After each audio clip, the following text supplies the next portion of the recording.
Hello students, I welcome you to the fourth session of kinematics and its second session for relative motion. आज हम इस relative motion में एक और concept सीखेंगे जो कि रिवर बोट या रिवर स्विमर प्रॉब्लम्स होती हैं. आप लोगों ने काफ़ी सुन रखा होगा इसके बारे में और या आप पहली बार पढ़ रहे होंगे तो शायद this is new to you. बहुत इंपॉर्टेंट कॉन्सेप्ट है. यूजुअली इसको क्लास में जब आप पढ़ते हो तो ये करीब एक क्लास 1.5-2 घंटे की क्लास आराम से इसमें जाती है. ठीक है, मैं आपको यहाँ पर बहुत कंसाइज में बहुत प्रिसाइज तरीके से सिखाना चाहूँगा ताकि आपका समय बचे और आप जो बचा हुआ समय उसको आप अपनी प्रैक्टिस में यूज़ कर सकें. तो ऑब्जेक्टिव हमारा ये है. So let's try to learn river boat और रिवर स्विमर प्रॉब्लम्स. सबसे पहले हम इस कॉन्सेप्ट में एक इंपॉर्टेंट एग्जाम्पल देखते हैं जो इस पूरे कॉन्सेप्ट का कॉन्टेक्स्ट सेट करेगा. ठीक है, तो एग्जाम्पल है ये एक रिवर बेड है और रिवर फ्लो कर रही है यहाँ पर along this direction.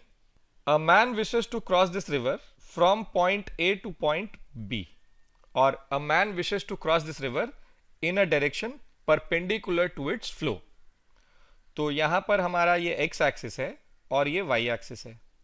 तो रिवर का डायरेक्शन कहाँ है? रिवर की वेलोसिटी है टुवर्ड्स पॉजिटिव x एक्सिस और हम इसको लिख लेते हैं VRG. So this VRG is velocity of river with respect to ground. Now we have to find the angle in which the man should swim with the vertical so that he reaches B. तो इस direction में ये man swim करना शुरू करता है और यही एंगल थीटा हमें निकालना है. तो किस एंगल थीटा पे ये मैन स्विम करेगा so that he reaches point B. तो ऑब्वियस ही बात है जब river is flowing towards X axis और टुवर्ड्स ईस्ट तो मैन को इस तरफ कहीं स्विम करना पड़ेगा. ठीक है, और हर बार रिवर उसको क्या करेगी? रिवर उसको ड्रिफ्ट करवाकर इस पाथ पर ले आएगी. ठीक है, so this is velocity of river. The green colour से मैंने लिखा है velocity of river with respect to ground और येलो कलर से मैं लिख रहा हूं velocity of man with respect to river. और ए से बी जो जा रहा है वो है velocity of man with respect to ground. इसमें एक और डेटा दे रखा है, कहता है velocity of man in still water is equal to 4 meters per second. In fact, this is the magnitude of velocity of man in still water. और velocity of river with respect to ground दिया हुआ है हमको, इसका magnitude दे रखा है हमें 3 meters per second. तो यहां पर हमें दो डेटा दिया हुआ है, velocity of river with respect to ground और velocity of man in still water, और हमें थीटा निकालना है. अब देखो ए से बी जब ये मैन जा रहा है तो ग्राउंड पे ऑब्जर्वर खड़ा है. Let's say this observer is P. तो इस ऑब्जर्वर को ये आदमी कहां से कहां स्विम करता हुआ दिखाई दे रहा है? ए से बी जाता हुआ दिखाई दे रहा है अलोंग दिस डायरेक्शन, राइट. और ये ग्राउंड के रिस्पेक्ट में डिस्प्लेसमेंट भी है मैन का, क्योंकि ए से जब ये बी की तरफ चला है तो ग्राउंड के रिस्पेक्ट में ही चला है ये, है ना. तो इसीलिए मैंने लिखा कि velocity of man with respect to ground is along A to B. पर अब ये स्टिल वाटर का मतलब क्या है? तो चलो velocity of man in still water समझने की कोशिश करते हैं. ठीक है, तो वाटर रिवर का कब स्टिल हो जाएगा? तो वाटर रिवर का स्टिल तभी हो सकता है जब हम इस रिवर के साथ फ्लो करने लगे. तो इसके अंदर मैंने एक प्लैंक फ्लोट करवाया और उस प्लैंक पे एक ऑब्जर्वर को बिठा दिया. अब इस ऑब्जर्वर क्यू के रिस्पेक्ट में ये रिवर रेस्ट पे है, मतलब इस रिवर का वाटर स्टिल है. ठीक है, एक और एग्जांपल देता हूं. देखो ये कार है और इस कार के अंदर आप बैठे हुए हो. ठीक है, इस कार के अंदर आप बैठे हुए हो. अब दिस car is moving with a velocity of 10 meters per second. Now can I say that the car is still with respect to you? मैं क्या बोल सकता हूं कार आपके रिस्पेक्ट में स्टिल है? ऑफ कोर्स बोल सकता हूं. क्यों बोल सकता हूं? क्योंकि आप कार के रिस्पेक्ट में मूव नहीं कर रहे और कार आपके रिस्पेक्ट में मूव नहीं कर रही है. बाहर जो ऑब्जर्वर देख रहा है, बाहर जो खड़ा है ऑब्जर्वर, वो आप दोनों को एक साथ एक वेलोसिटी से जाता हुआ देख रहा है 10 meters per second से, पर न कार और न आप एक दूसरे के रिस्पेक्ट में मूव कर रहे हैं. इसलिए car is at rest with respect to you and you are at rest with respect to the car. तो कार आपके रिस्पेक्ट में स्टिल है। तो बच्चों याद रखो, कोई भी frame of reference becomes still when you are on that frame. आप जब किसी फ्रेम पे बैठ जाते हो तो आप उस फ्रेम के रिस्पेक्ट में स्टिल हो जाते हो, या आपके रिस्पेक्ट में वो फ्रेम स्टिल हो जाता है। ठीक है, तो यहां पर भी अगर हमें रिवर के वाटर को स्टिल करना था, अगर हमें रिवर के वाटर को स्टिल करना था, तो हमें यह समझना जरूरी है कि भाई हम अगर रिवर के साथ फ्लो करने लगते हैं तो रिवर का वाटर स्टिल हो जाएगा। तो अब ये ऑब्जर्वर क्यू कहां है? ये ऑब्जर्वर क्यू है रिवर में। ठीक है, तो फ्रेम ऑफ रेफरेंस क्या हो गया? फ्रेम ऑफ रेफरेंस हो गया रिवर। तो ये जो velocity of man in still water है, ये है velocity of man with respect to river. VRG तो हमें मालूम था, VRG is 3 meters per second. पर ये velocity of man in still water इन दोनों में से कौन सा था? VMR और VMG में से कौन सा था? मुझे नहीं मालूम था। पर अब मुझे ये पता चल गया कि भाई स्टिल वाटर का मतलब होता है कि हम रिवर के साथ फ्लोट करते हुए उस स्विमर को देख रहे हैं जो ए से सी की तरफ जा रहा था। तो रिवर के रिस्पेक्ट में the swimmer was moving along this line A to C, right. पर वो पहुंचता कहां है? ग्राउंड पे खड़े हुए आदमी को दिखाई देता है वो पहुंच रहा है B पे। तो velocity of man with respect to river जो है, इसका जो मैग्नीट्यूड दिया हुआ है वो दिया हुआ है आपको 4 मीटर्स पर सेकेंड। तो अब ये बड़ा सिंपल सा सवाल हो गया। यहां पर 3 वेक्टर बन रहे हैं, ये एक वेक्टर हो गया, ये दूसरा वेक्टर हो गया और ये तीसरा वेक्टर हो गया। इन वेक्टर्स के नाम हैं, this is VMR, this is VRG and this is VMG, right? And this is angle theta.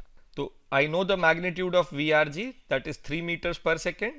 I know the magnitude of VMR, which is 4 meters per second. And then I know what is sine theta, that is 3 by 4. So we have theta as sine inverse of 3 by 4. Very simple. तो इसमें जो catch होता है बच्चों वो यही होता है कि velocity of man in still water क्या है, और ये अगर आपको नहीं समझ में आएगा तो समस्या ज़्यादा बड़ी हो जाएगी। ठीक है, तो प्लीज़ आप लोग इसका ध्यान रखिए, बहुत इंपॉर्टेंट है ये समझना। और अगर आपने ये समझ लिया तो आपसे इस टाइप के सवाल कभी गलत नहीं होंगे। So the most important part was velocity of man in still water, that is velocity of man with respect to the river. इसमें जो इंपॉर्टेंट एस्पेक्ट था वो क्या था कि any frame of reference becomes still when we observe or when we are on that same frame. So any frame of reference becomes still when we are on that same frame. अब हम चलते हैं river swimmer problem के details पे। तो चलिए यहाँ देखते हैं आगे। ये पॉइंट A है जहां से स्विमर चलना शुरू करता है, ये पॉइंट B है जो exactly opposite side of the bank पे है। This is the direction in which he swims. So velocity of man with respect to the river है। तो अभी मैंने बताया था आपको velocity of man in still water, और this is the direction of velocity of man with respect to river. This is velocity of river with respect to ground, जो red colour का वेक्टर दिख रहा है आपको, और जो ये येलो कलर का वेक्टर दिख रहा है this is velocity of man with respect to the ground. So to an observer standing on the ground, let's say this observer is P, इस ऑब्जर्वर P को ये स्विमर A से इस लाइन के लॉन्ग मूव करता हुआ दिखाई दे रहा है, और ultimately he will reach this point, right. दिया क्या क्या है हमें, जो टिक कर रहा हूं मैं वो सारा डेटा हमें गिवन है। VMR गिवन है हमको, VRG गिवन है, और हमें एक और डेटा गिवन है, ये एंगल थीटा जो वर्टिकल के साथ ये बना रहा है। अब मुझे निकालना क्या क्या है, तो हमको निकालना है ये B to C, ये x हो गया। इस x को हम कहते हैं हॉरिजॉन्टल ड्रिफ्ट। नदी इस आदमी को इतना आगे बहाकर ले गई है, तो ये हॉरिजॉन्टल ड्रिफ्ट हो गया। और time taken by the man, अगर t0 पर ये यहां से चलना शुरू हुआ था और t is equal to t पे ये यहां पहुंच जाता है, तो we have to find this time taken by the man to cross the river. ठीक है, so this is what we intend to find. अब सॉल्व कैसे करेंगे, तो जैसा मैं बार बार कहता हूं वेक्टर बहुत इंपॉर्टेंट है, तो वेक्टर यहां पर बहुत इंपॉर्टेंट है फिर से। तो VMR हम लिखते हैं सबसे पहले। VMR हमें दिया हुआ है, हम VMR को उसके XY कंपोनेंट्स में ब्रेक करेंगे। तो ये X एक्सिस हो गया और ये Y एक्सिस हो गया।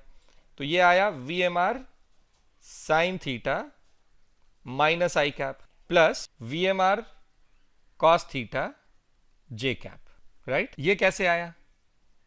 तो वी एम आर का ये जो कंपोनेंट होगा, वी एम आर का जो ये कंपोनेंट होगा, this is it's x component, ठीक है, इसलिए माइनस आई कैप, और इधर जो आएगा वो इसका कॉस कंपोनेंट होगा और ये जे कैप हो गया, ठीक है। अब आएगा वी आर जी, तो we can write V R G as V R G I cap.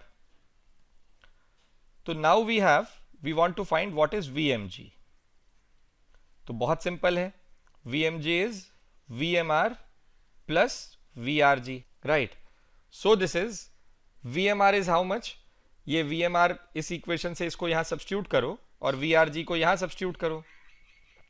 So this is V M R sine theta minus I cap plus V M R cos theta plus J cap plus V R G. So V R G is V R G I cap. I hope this is clear to all of you, ठीक है। Now let's move ahead. So we have V M G is equal to, इसको segregate कर लेते हैं आई cap वालों को एक साथ। तो ये आया हमारे पास V R G minus V M R sine theta I cap plus V M R cos theta J cap. Now S M G, displacement of man with respect to ground, is A to C. ये तो हम सबको पता है कि इस आदमी का डिस्प्लेसमेंट कहाँ से कहाँ है, ए से सी तक है। ये कैसे दिया जाएगा? तो सबसे पहले तो वेलोसिटी से दिखेंगे हम इसको। तो S M G is what, it's V M G into T. So this is V R G minus V M R sine theta into T I cap plus V M R cos theta into T J cap. This is S M G, right. Now ये तो हो गया एक तरीके से velocity से। दूसरा, हम एस एम जी को A C, S M G is A C vector, right. तो ए सी वेक्टर को हम ये भी लिख सकते हैं कि ए से बी हम गए और बी से सी गए। We can write A C vector as A to B plus B to C. Simple है ये। So A C vector is A B vector plus B C vector. Now what will we write A B vector? A B vector is the width of the river is given to us. The width of the river is d, right? This is given to us. So it's d j cap plus what about bc vector? It's x I cap. तो अब हमारे पास दो अलग अलग equation से हमने displacement को लिख लिया है। SMG is same as AC, right? So these two vectors are representing the same quantity. तो अब हम दो वेक्टर्स बराबर कब होंगे? तो दो वेक्टर्स बराबर तभी होते हैं जब उसके कंपोनेंट्स बराबर होते हैं। So from these two vectors what I get is on comparing d is equal to V M R cos theta t। तो अब यहां से मुझे टाइम मिल गया d upon V M R cos theta. हमको ये तीनों ही चीजों की वैल्यू मालूम है। मुझे d भी मालूम है, मुझे V M R magnitude of velocity of man in still water और velocity of man with respect to river मालूम है, और मुझे कॉस थीटा भी पता है, ठीक है।